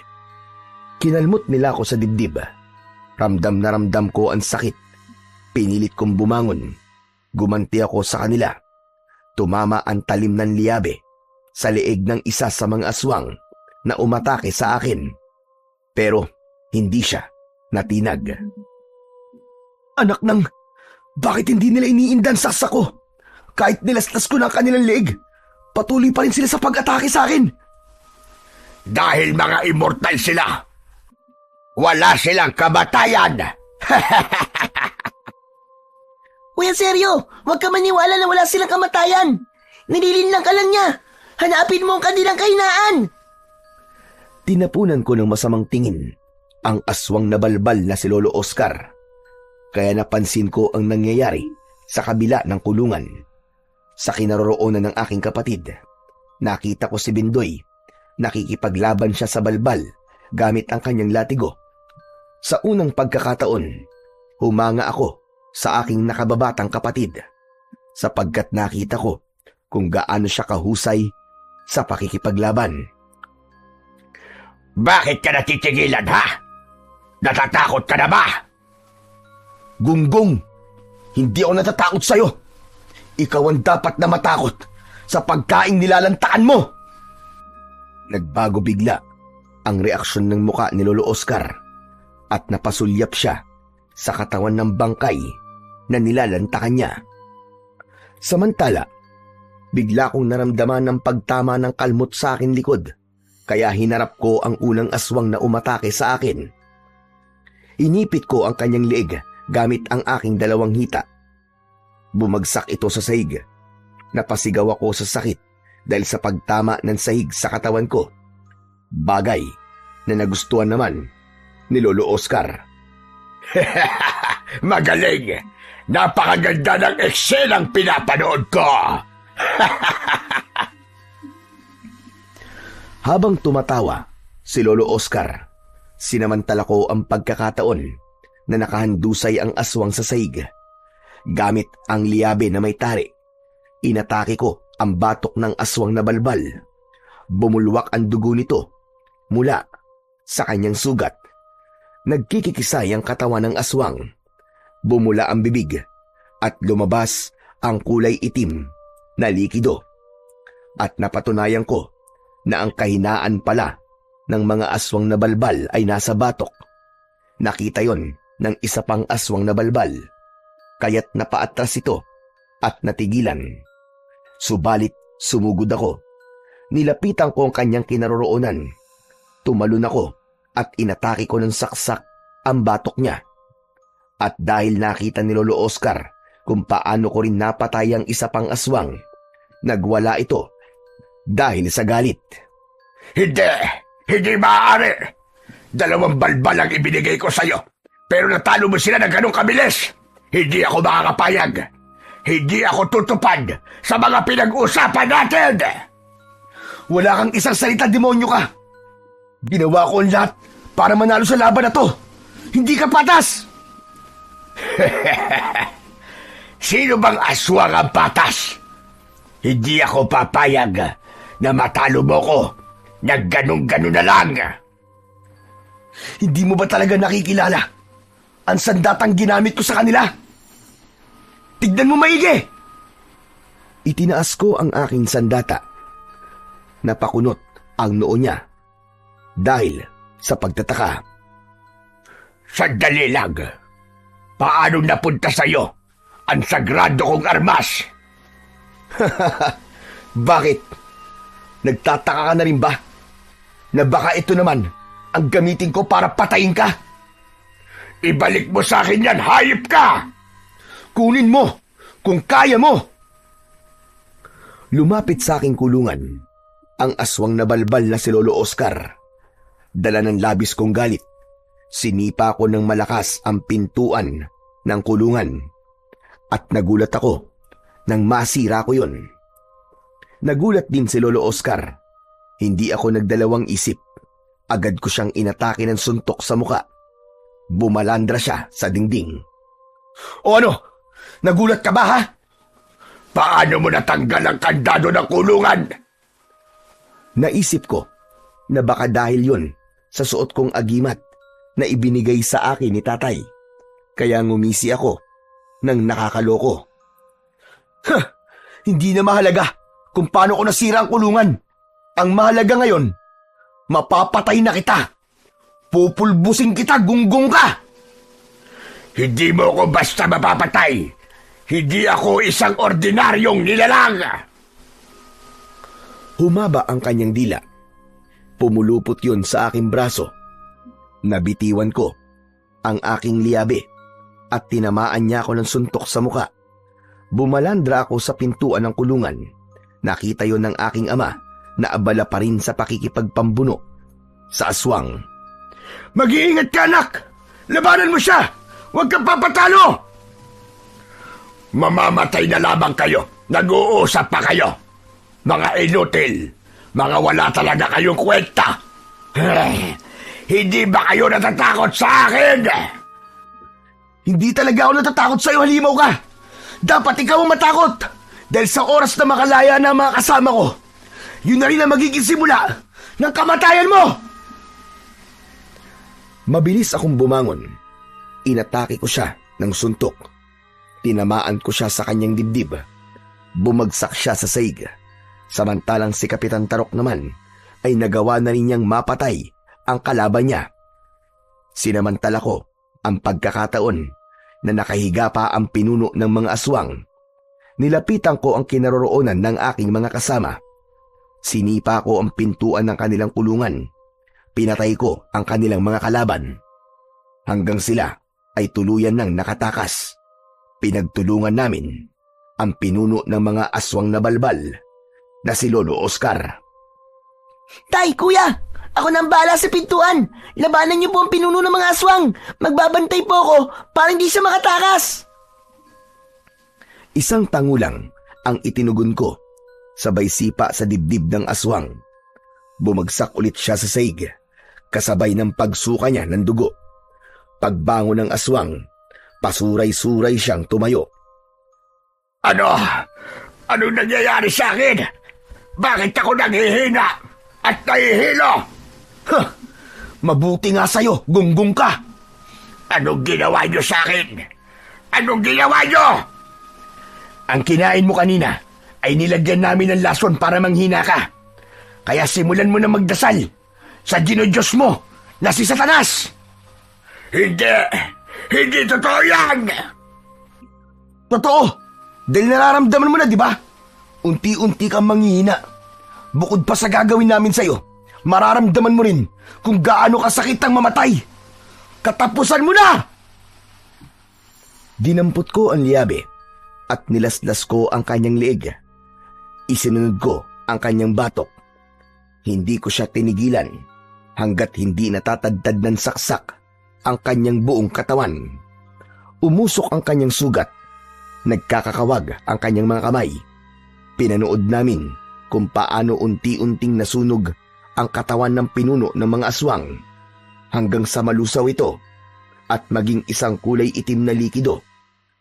Saka ko lang naramdaman ang panghihina ng aking katawan. Kuya, napatay mo siya!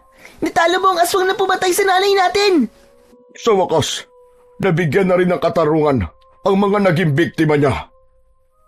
Inalalayan ako ni tatay na lumabas sa basement hanggang sa pagsapit namin sa labas ng bahay. Dumukot ng posporo si tatay. Sinindihan niya ang bahay. Hindi kami umalis sa lugar na yon hanggat hindi yun natutupok ng apoy. Inabot kami hanggang umaga bago kami tuluyang bumalik sa bahay ni Kapitan Tarok. Inihatid niya kami sa aming sasakyan. Nang mga sandaling yon ay alam na rin ng mga tao ang tungkol sa pagiging aswang ni Lolo Oscar. O paano? Masaya akong maihahatid kayo ng ligtas. Kayo na ang bahala sa anak-anakan ko, ha? Tay, ayos lang po ba talaga sa inyo na sumama po ako kina kuya at tatay Hiner? Aba, oo naman, anak. Sila ang totoong pamilya mo. Pwede ka pa namang dumalaw dito, di ba? Tama siya, bunso. Matagal ka naming hindi nakasama eh. Tsaka, magpapaturo pa ako sa'yo kung paano gumamit ng latigo eh. Kuya! Kaya wag ka na malungkot ha. Dadalasan naman natin ang pagbisita kay Tatay Tarok mo eh. Niyakap ko ang kapatid ko. Alam ko kung gaano kahirap para sa kanya ang iwanan ang kinagisnan niyang ama. Lumapit si tatay kay Bendoy at inakbayan niya sa balikat ang kapatid ko. Ganito na lang anak, para hindi ka malungkot. Magpapagawa ko ng bahay dito. Ililipat ko ang punerarya. Aayusin lang natin ang mga dokumento. At dito na tayo titira. Talaga po? Tumango ang aking ama bilang tugon sa tanong ni Bendoy. Ako man ay nagulat din sa sinabi niyo ni tatay. Pero masaya ako dahil masaya rin ang kapatid ko. Pagkatapos naming magpaalam ay sumakay na kami sa karon ng patay. Bumalik kami sa puninarya at kagaya ng pangako ni tatay kay Bendoy, tinupad niya ang pangako niya sa kapatid ko. Sa ngayon ay bumalik na sa katahimikan ang baryo ng Mantagbak. Paminsan-minsan ay nagkakasama kami ni Kapitan Tarok habang ang kapatid ko naman ay nagpatuloy sa pag-aaral. At nabuhay kami ng mapayapa na magkakasama at punong-puno ng pagmamahal. Hanggang dito na lamang po, Sir Blair, ang kakaibang istorya ng buhay ko. Sana ay nagustuhan niyo po ang pagbabahagi ko sa nakakatakot na karanasan at pakikipagsapalaran ko laban sa mga aswang na balbal. Maraming salamat po sa inyong pakikinig.